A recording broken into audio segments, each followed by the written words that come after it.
Well, good morning, good afternoon, good evening, and good golly, Miss Molly. Welcome to this little video, which I'm currently, I'm going to make this a members only video. I'll probably at some point unmember only it, but for now it's members only. Thank everyone who's got a membership in the channel. I must produce a list and have that scrolling list at the end of things. I think this is what people do. Got to get to grips with these things. But yeah, thank you everyone who's become a member and those who've been also been gifted memberships that are members. Maybe hopefully at the end of that gifted period, you'll stay with the rest of us and renew that membership. Appreciate it very much. It all helps to keep this little old channel for this little old man going, and so on. So yeah, every little helps. Thank you very much. So what I wanted to do was show off, I did a member video showing off the studio area. I want to show off some more of my stuff. I got various boxes and containers of collectibles. Typically, I've been going through them a lot in the last year or two, sorting them out and figuring out what I've actually got and don't have. In the case of some of my Beatles stuff, I've catalogued it all, but I haven't done that with the rest of the things. But once upon a time, when I went to concerts, started going to gigs back in the 70s, late 70s, 77, 78, I often used to buy tour programs as well as a t-shirt. Where I got the money from, I don't know. It's like, I look back at it now. Sadly, many of those have fallen by the wayside, particularly in the case of the tour programs. I got rid of an awful lot of them, and then some others I lost or whatever, moving. The tour t-shirts I used to have, and God knows I wish I still had them. A lot of those wore out over the years, or I got thrown away or given away or whatever. So very few of the old stuff left, unfortunately. But I've still got a small collection of tour programs, concert programs, tour programs. So I'm going to show those off right now.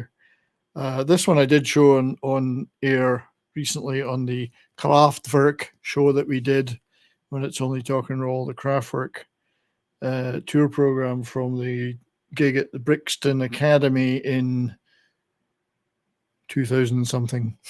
The tickets over there. And the little postcard that came with it. Get it the right way around. So this I kept because I've seen Kraftwerk twice. Unfortunately, I still don't have I don't have the Computer World tour program. I did have it, so I thought it was worth keeping because although Kraftwerk appear live quite a lot these days, it was a fairly uncommon thing back in the day. So I kept that one, and I did make the effort to go all the way to London when I was still living in Scotland, unlike where I am now in Canada. Made the effort to go all the way down to London for that gig. So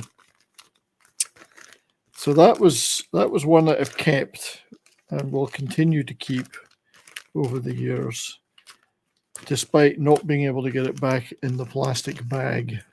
I expect these things, these are relatively good plastic bags. I guess I should probably do something proper with them. Do people brag and board programs? I don't know. Now this one, I took out the bag already. This is one of my prized possessions. Robert Palmer on the Clues, Looking for Clues tour, and I got to meet him afterwards, after the gig. Went backstage, just basically hung out. It's just at the Birmingham Odeon and went backstage. Got to meet the gentleman, say if you're a lovely guy.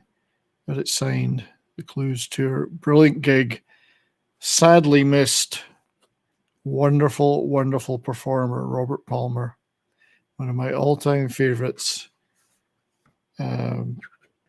Clues is actually Looking for Clues, or the Clues album is one I'm going to do an underlooked albums on because it's phenomenal LP. But I did a few streams with the Rock and Roll Rowdies, of course, and a couple of those guys worked with Vinegar Joe, Robert Palmer's band, with Elkie Brooks back in the day. And another bit of trivia that I found out is a guy a band that has been a formative band that I was into way back in the early days was 10cc. And Graham Goldman of 10cc grew up in the same street as Elkie Brooks. Now, if you don't know who Elkie Brooks is, look her up. She's a British singer, really good singer. And she was in a band called Vinegar Joe with Robert Palmer for a few years. So that's trivia. I love trivia. So there you go. But yes, the sadly no longer with us, Robert Palmer. Johnny and Mary, absolutely phenomenal track. So definitely holding on to that one. Another guy I used to be really into in the 70s and 80s. I'm kind of not that keen on him now, but for various reasons. But certainly for a long time, I was heavily into Todd Rundgren and Utopia and Todd. So I did manage to finally get to see him on a tour in, I think it was 81, 82.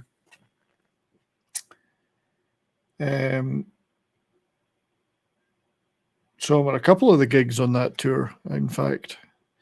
But it was more of a solo thing. It was just him. There was no full band. It was him. He did have a bit of a loop thing going on, so he could play 2 or 3 instruments at once. But really, it was an acoustic thing. So I did pick up the program from that. Now, still some of his songs are some of my favorites, and the album Something Anything is still in my top 5 of all time. So quite the talented artist back in the day. Never saw him with a full band though, unfortunately. But anyway, it was still great to see him. This one is from an Eric Clapton gig in, I think, well, it's either the late 90s or the early 2000s. And I do, as I say, I do have the ticket over there on the wall. It's further back than I thought. This is from Eric Clapton's tour in 1992.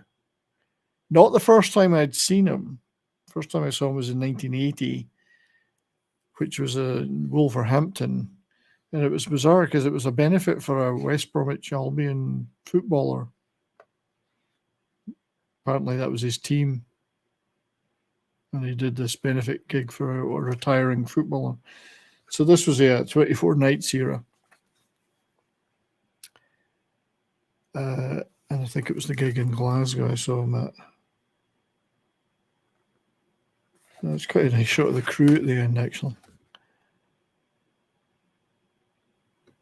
So, for whatever reason, I kept a hold of that one. Oh, there's the band.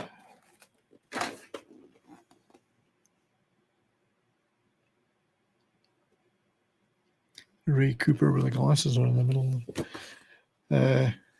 Andy Fairweather Lowe, who's been working with Eric for a long time. I think it was Amen Corner was the band he was in. And then he's a really good guitar player. Nathan East on bass, Chuck Leavell keyboards, Steve Ferrone drums, Ray Cooper, and Katie Kassoon and Tessa Niles on the backing vocals. Pretty good lineup, I have to say. That's so interestingly enough about this one is it's got the rock family tree for Eric Clapton in the fold out for him in the middle, which I actually think is pretty damn good. It's nice. I forgot that was in there. I've not opened this for a long time. So now, speaking of early gigs, the very, very first gig I ever went to was 10cc on the Bloody Tourists Tour 1978, I think. And I kept the program from that one. This is obviously 10cc Mark II, Stuart Goldman and others, not the Godley and Cream era. But I'm glad I kept this one. Interesting, and then it's got these kind of translucent inserts in between the pages. What a handsome couple. just watched a very interesting interview with Graham Gouldman that they built a studio to NCC. In fact, the studio came before the band, Strawberry Studios in Stockport, near Manchester. And that's where the band kind of got together, producing stuff for other people. Fascinating history, the band.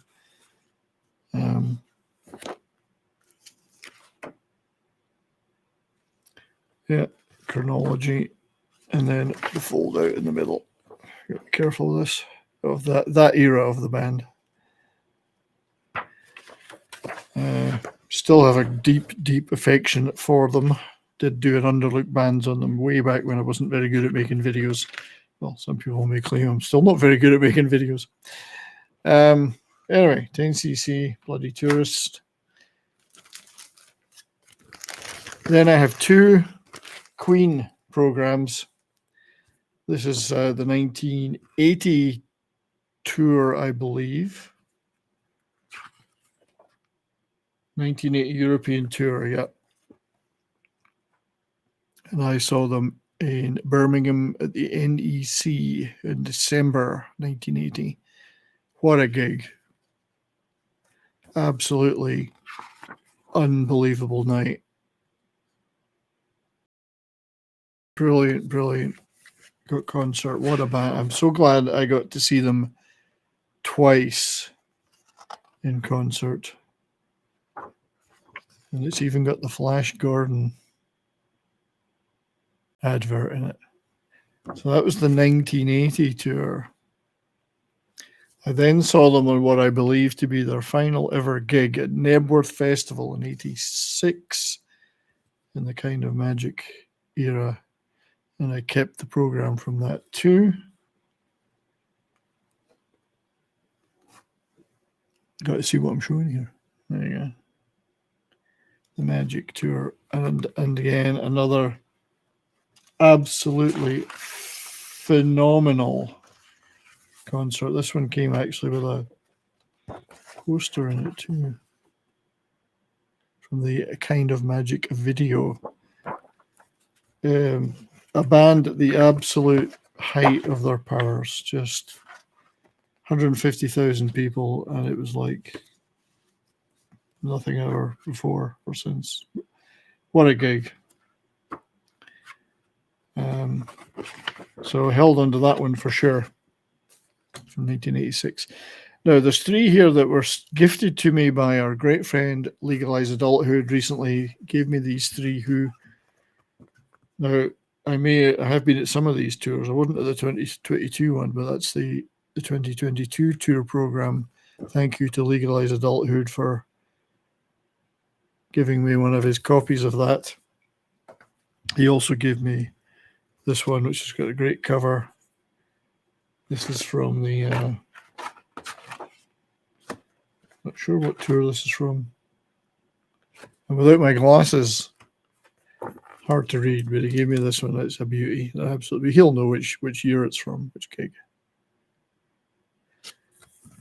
And then also this one from 2002, the 2002 tour, which I'm pretty sure I saw them in Glasgow on that tour.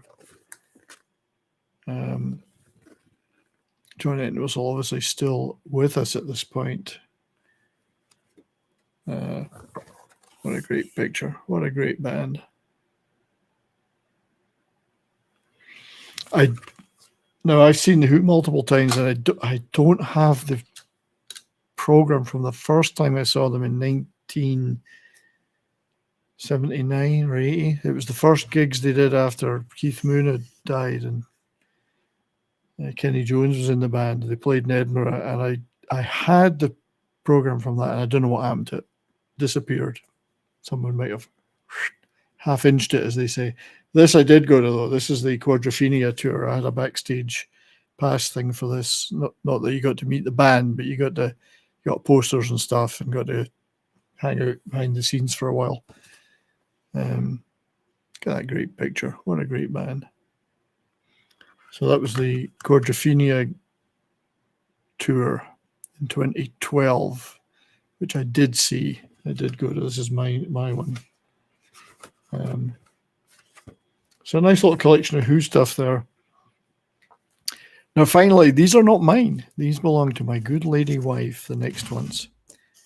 Her first ever gigs as a girl, little girl, back in Montreal, in Quebec.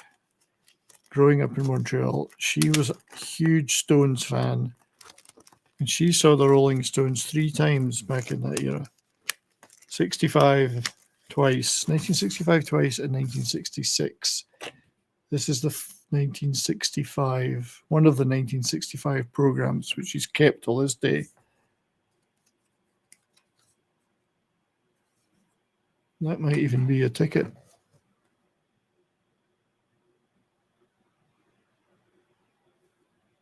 It's a ticket from something. It fell out of here.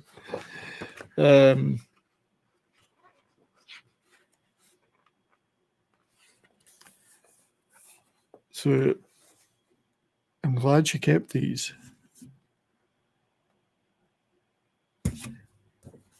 Her and all the other screaming girls that went to this gig in Montreal. Yeah, Keith.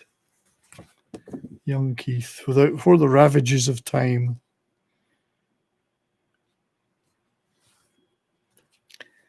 So that's one of them.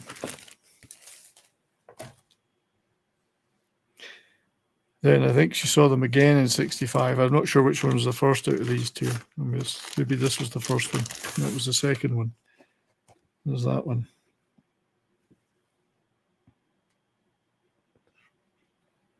She has other Stone stuff from that era that she kept, but these are the tour programs.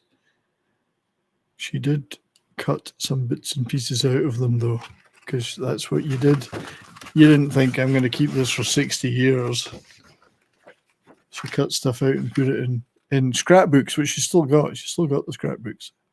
I'm going to look through that one.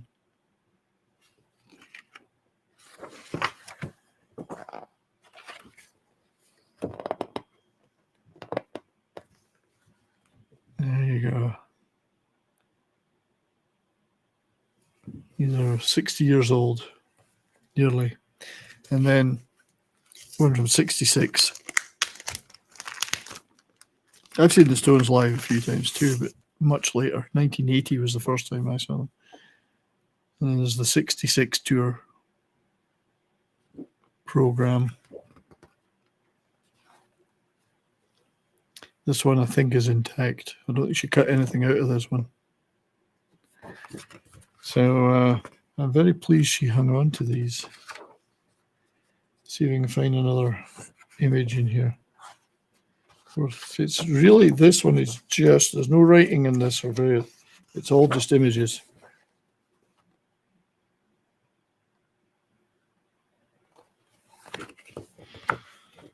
Quite the thing though. So there you go. That was a little member video showing off my tour program collection. Very small compared to what it used to be. There might be a couple of others in the bookshelves back there. There's some other stuff, but some Paul McCartney ones, which are not in this bag. They're in a different area. A couple of Paul McCartney ones, maybe one or two others, but yeah. Anyway, thank you for watching this member video. Thank you for being a member.